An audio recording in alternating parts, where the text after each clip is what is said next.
Halo, leo tutazungumza juu ya kusafisha chumba safi. Tayari tunajua sakafu ya utengenezaji inaitwa majina mengi ndani ya tasnia.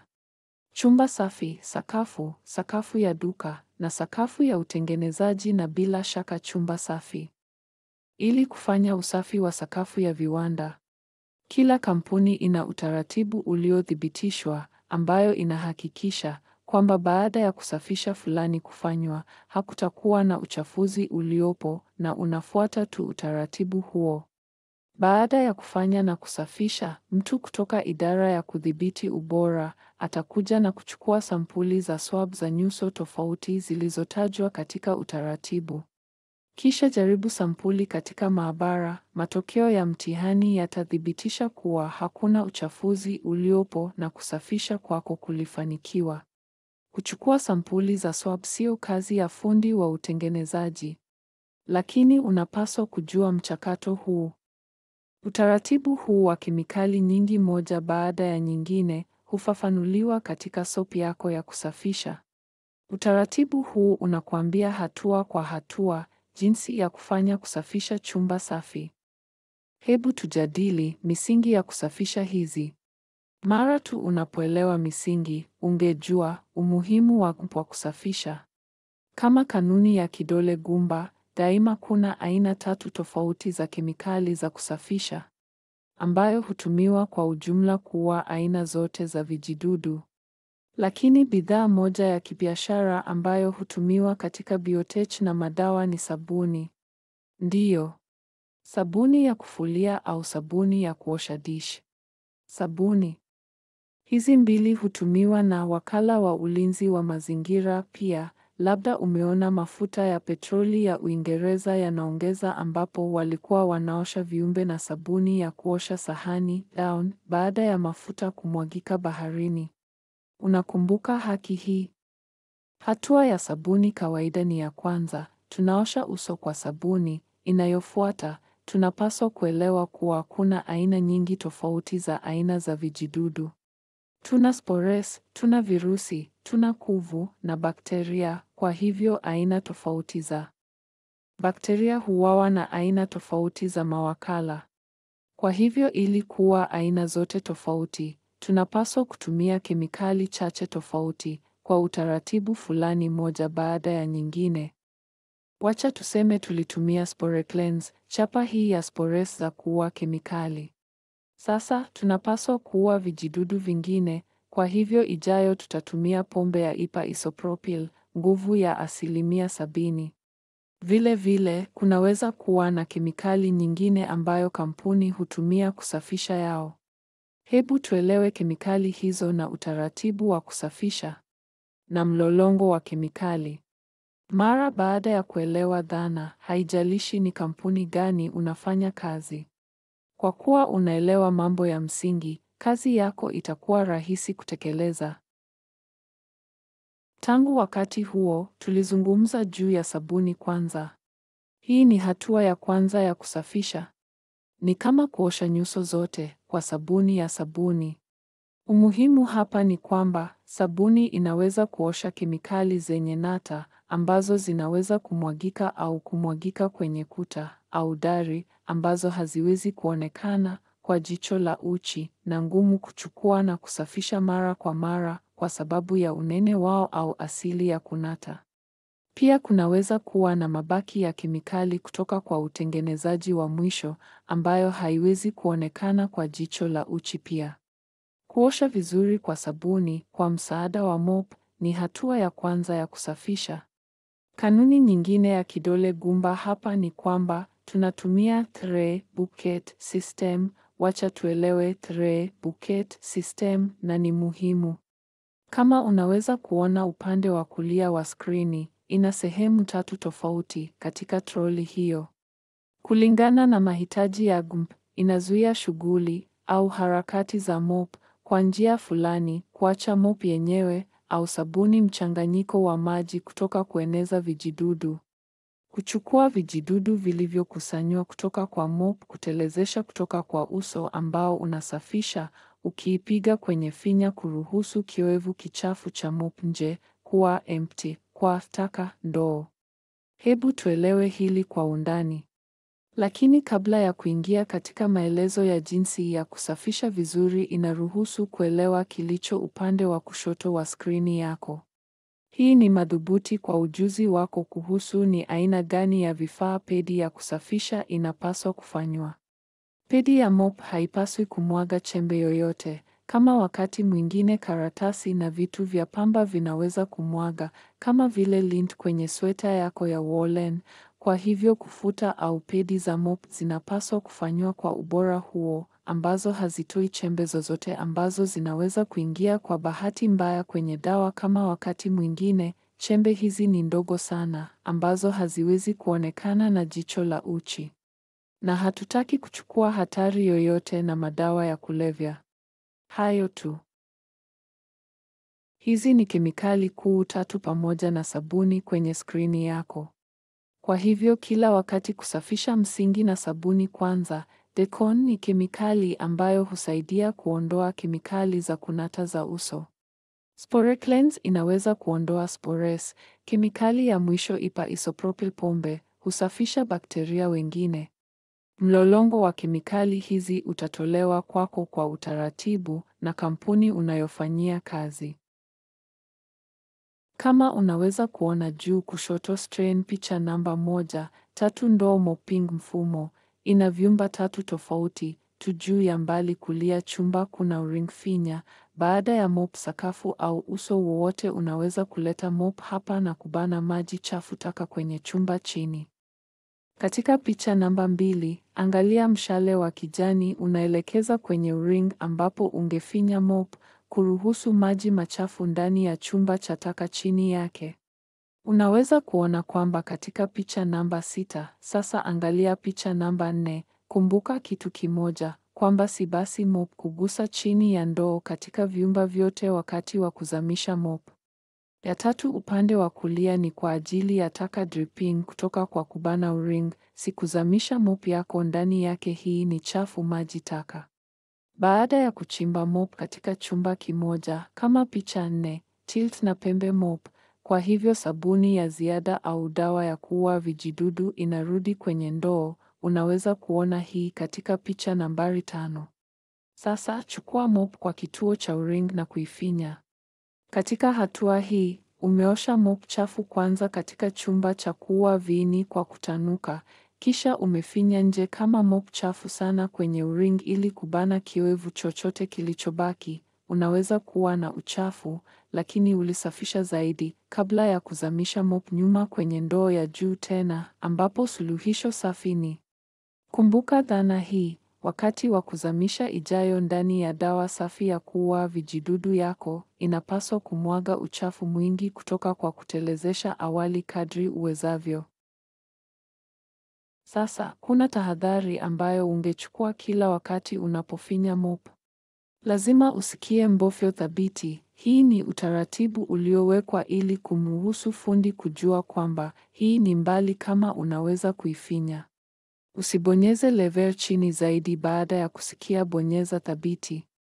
Mara tu unapofinya mop au kuondoa dawa zote za ziada za kuua vimelea.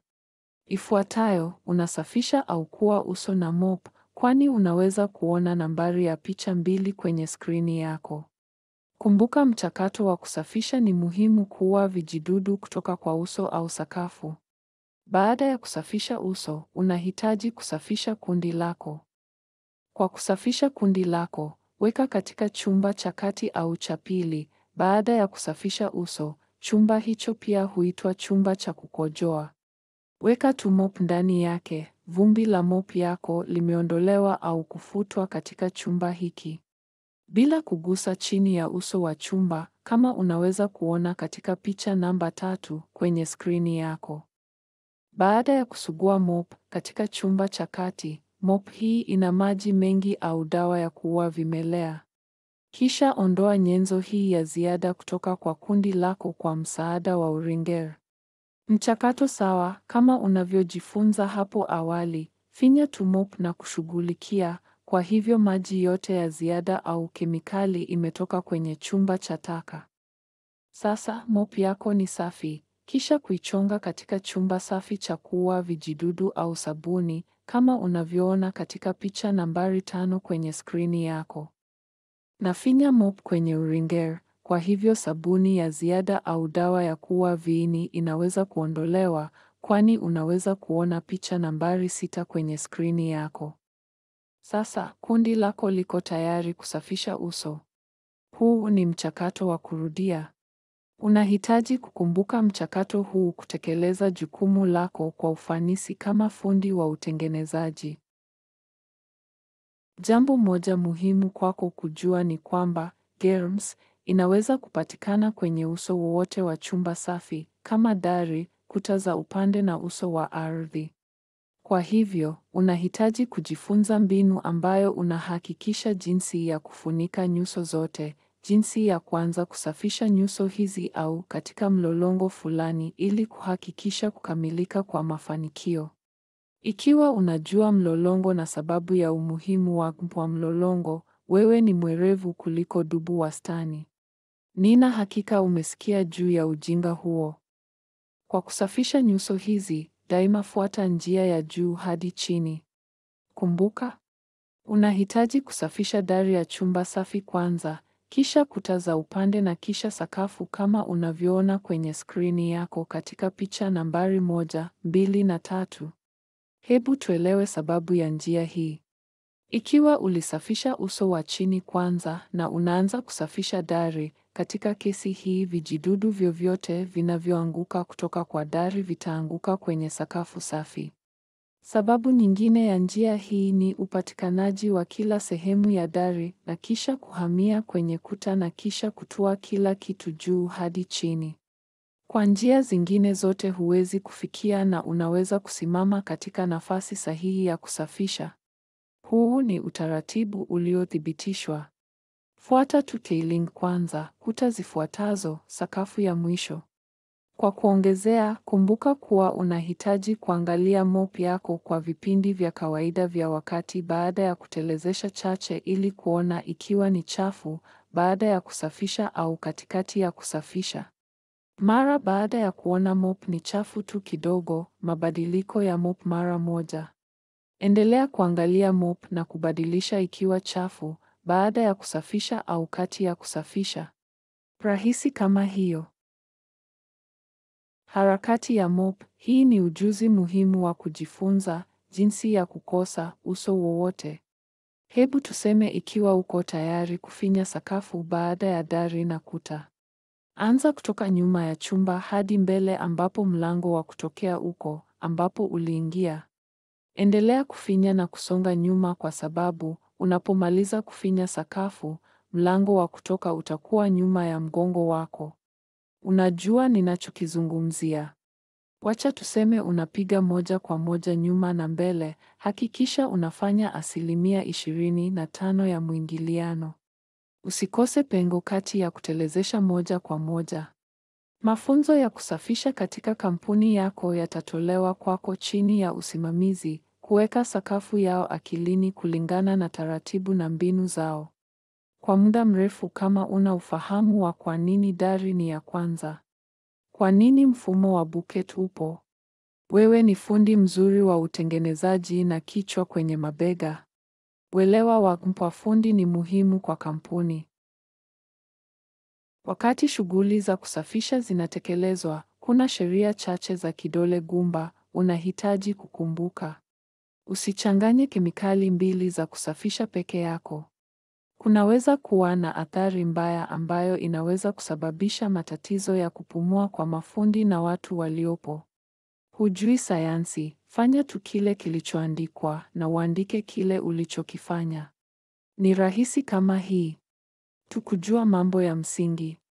Ikiwa kampuni yako inatumia kemikali ambazo zinaweza kuwa na madhara sana kwa macho, basi kampuni yako itataja hii katika utaratibu kwamba ulinzi wa jicho lazima uvae kila wakati na kukupa ulinzi wa macho pia na kukufundisha kwa vitendo juu yake. Ni kampuni na kemikali maalum. Na makampuni ya biotech na dawa lazima yazingatie kanuni nyingi za FDA. Unajua misingi na mazoezi hufanya moja kamili kwa muda. Sisi sote tunajua hivyo, sivyo? Ni bora kuacha vifaa vya kusafisha ndani ya chumba cha kusafisha. Kabla ya kumaliza leo na utaratibu wa kusafisha, ningependa pia kukuambia ukweli wa kuvutia kuhusu bakteria hao wadogo. Bakteria hawa wanaweza pia kupata kinga ya kemikali unazotumia kuwaua. Ndiyo, wao ni wenye akili. Kwa hiyo, baada ya mwezi mmoja wa kutumia kemikali sawa za kusafisha ili kuwaua, siku ya 31 au siku inayofuata unaweza kupata bakteria wengine bado wapo juu ya uso baada ya mtu wako kuja na kuchukua mtihani wa swab na kuiangalia katika maabara. Jaribio hili la usafi linachukuliwa kutoka maeneo mbalimbali yaliyoamuliwa kabla, baadhi ya maeneo muhimu na mengine sio muhimu sana. Sehemu hizi za eneo ambapo sampuli za usafi baada ya kusafisha zitachukuliwa, zimeamuliwa mapema kulingana na kanuni za FDA, zimewekwa kulingana na ukubwa au mpangilio wa chumba safi. Huna haja ya kuwa na wasiwasi kuhusu kwa nini eneo fulani limechaguliwa, kwani kuna sayansi nyuma yake, kupimwa na kuthibitishwa. Wewe tu kufuata utaratibu. Hebu turejee kwenye mada yetu ya awali, kwa kuwa bakteria pia wanaweza kupata kinga ya sumu tunayotoa ili kuwaua. Utaona kwamba kila mwezi kampuni yako itabadilisha kemikali na kubadili mchanganyiko wa kemikali kwa mchanganyiko mwingine wa kemikali. Na itabadilisha makundi mawili tofauti ya kemikali, seti moja ya kemikali kwa mwezi mmoja na seti nyingine ya kemikali mwezi ujao. Hivyo sisi ni mbele ya mchezo na bakteria, wakati sisi kujua kisayansi kwamba karibu na wiki ya 4 na zaidi ya baadhi ya bakteria hizi kupata njia ya kuishi, na kwamba ni wakati seti ijayo ya kemikali itakuwa kutolewa nje ya kuweka bakteria chini ya kuangalia yetu na wagonjwa salama. Je, hatuzungumzii kazi ambayo ni rahisi kutekeleza na sayansi nyingi kujifunza? Ona wewe katika darasa linalofuata.